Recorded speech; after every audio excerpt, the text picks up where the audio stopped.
3. Yeah. According to this, we have a new Cruiserweight champion, but not in the game because he's a heavyweight.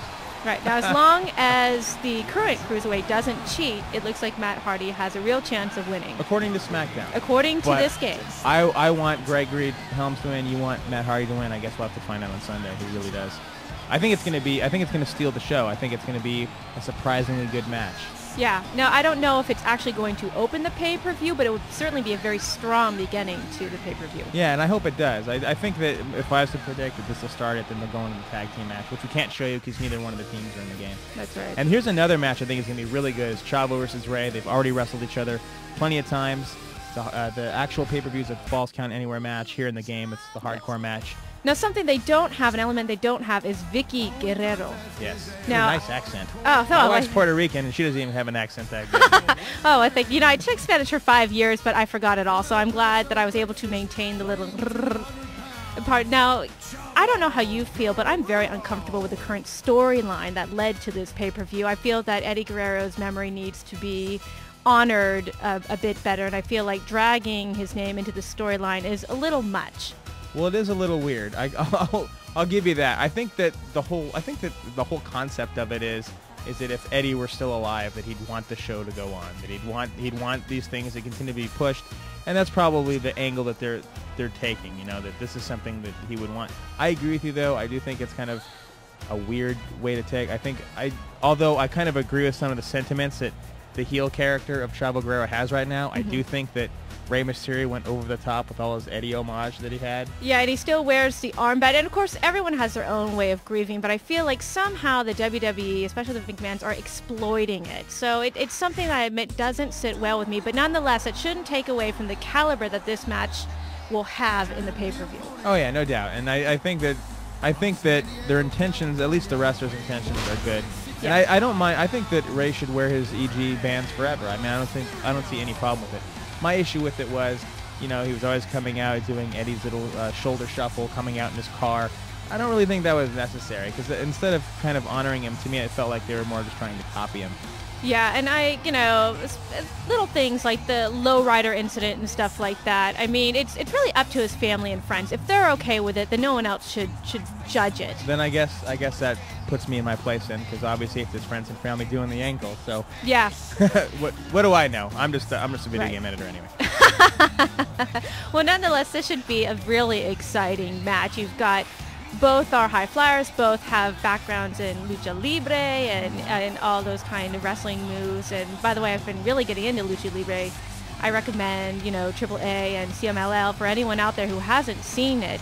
It's very exciting. I saw a lucha libre midget match last year. I was at a Sony party. I'm not kidding. I was at a Sony party that they're having post E3, and they decided to bring out these lucha libre wrestlers. That were midgets in between these other hardcore wrestlers. It was very unusual, and I'd recommend lucha libre midget wrestling to before they cut the juniors short. I was actually impressed with some of the wrestling. People kind of knew that it was brought on as a joke, the juniors, but actually there was some good solid wrestling in there. I was very impressed, so never underestimate them. Yeah, they did some crazy stuff. My only problem was with that guy that looked like he was just kind of just a short dude. He wasn't really a midget wrestler of any kind. He was just kind of a short fat guy that decided to get in there because I don't know, why was he in there? What, are you talking about Super Porky? Yes, I am. Actually, Super Porky has a huge following. Now, I've never had the privilege of watching him wrestle, but apparently Did you really say privilege? I did. Okay. I did say privilege. Just making sure. Because according to a lot of hardcore wrestling fans, he's something to see. Well, I'll take their word for it. I'm good at just using my imagination, or not in this case. That was a really nice move. I always enjoy watching the computer simulate matches with Rey Mysterio because they really do kind of use all of his moves. Yeah. And he's one of my favorite characters used in the game because he has such a large repertoire compared to a lot of the other wrestlers. He does. I mean, and the way he executes moves like the Hurricanrana and the 619, I mean, they're solid, they're exciting, his bulldogs are exciting, so it's really neat to see that the developers were able to, emulate that and put it in the game. Yeah, and I'm really glad they actually let him have his world title run. It might not have been for a long time, but it's kind of cool to see him finally get that world title opportunity. I wish they hadn't been so quick to bury him. For a while they were having him lose, or they were having him go up against, 8-foot-tall giants, and I almost said the giant Gonzalez, but that is that's not right. Davari and the Great Khali. The Great Khali, thank you. Who does look a lot like Giant Gonzalez slash what El Gigante. El Gigante. Which was his name before. He does look a lot like him. He does. But totally different ethnicity, totally different costume. Yeah. But they have the same kind of walk, the same kind of demeanor. They have the same jawline, actually. That huge, long jawline. So at first I thought it was the same person. I was like, no, that is not the same person. Plus, the Great Khali has the same hair that the Giant Gonzalez suit had. Like on his body. That's so a very good observation. Yeah, it's kind of scary, actually. It is. Now, yeah, you can definitely see. I mean, look at that. That is something that Chavo Guerrero would do. I mean, he would be innovative. He would use the ropes to his advantage. I like that a lot.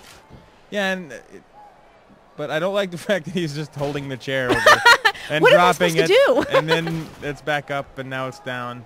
So yeah, more AI issues, as you can see. And the reason I'm a little bit more critical of the game this year is because as a fan, I've played every single one of these. I've played them each and every year. I've reviewed them the last 4 years in a row, I believe. Maybe 5. I'm losing track. I've done so many of them now.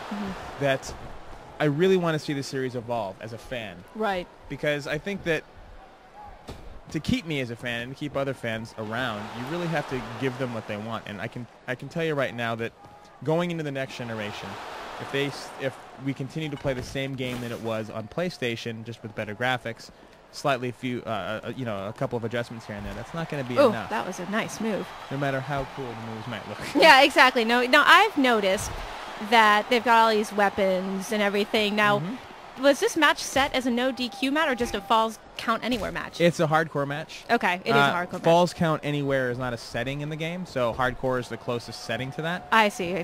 So that's what we set it up. But here you can see, the graphics this year look really good, and they've got some cool little details. You've got Taz and Cole ringside. I wish they would have put JBL in there. Oh, but man, I understand he's a the great time commentator. limitations. JBL's really good. He's the best heel commentator I've heard since Bobby the Brain Heenan. Even Jerry Lawler in his heel days, every once in a while I'd kind of miss the mark, but JBL is on. Now, every once in a while he'll make a controversial remark, but he tends to be controversial that way anyway. I'm still a Jesse Ventura guy. Yeah, so I definitely wish that they'd gotten JBL in time for the game, but I think they already started developing it when Taz was still doing commentary before he jumped to ECW. And yeah, just so people know, there's been a lot of talk around there about secret ECW modes and all these other things. Are ECW wrestlers in the game? Yes. But are they wrestlers that haven't already been announced? No. Ow. So ECW wrestlers in the game are Big Show, Rob Van Dam, guys who are in there, but there are no super secret ECW wrestlers in there, despite what the message boards are hoping. And I've seen actually a couple other places claim that they're definitely in there, but it's just not true. It'd be great if they were. I'd love to be able to play with CM Punk or Balls Mahoney. Oh, that or would any be of those fun. Guys. But is it just me, or is the ECW show the weakest of the three right now? It is, and I was mentioning this earlier that I went to JR's website and he was just praising ECW High Sky, and I thought, you corporate shill. It is terrible. I mean, because first of all, ECW fans want ECW heyday stuff. Now, of course, the WWE doesn't want the liability, which is understandable, but having so many WWE wrestlers... Sorry, don't mean to interrupt, but he was really close to a tap out there. Actually, I was right in the middle of that sentence. I thought, ooh, that was close. But what was I saying? Oh, yeah, so... he got him. All right. Through a submission move that was failed.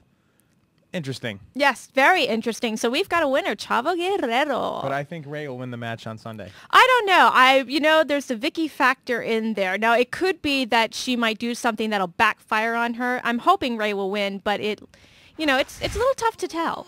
Yeah, it is, but I think that you're going to see Ray Mysterio, because, think about it. Ray hasn't won a single match that they've had. He's got to win one of these, and, what better time to do it than at the pay-per-view.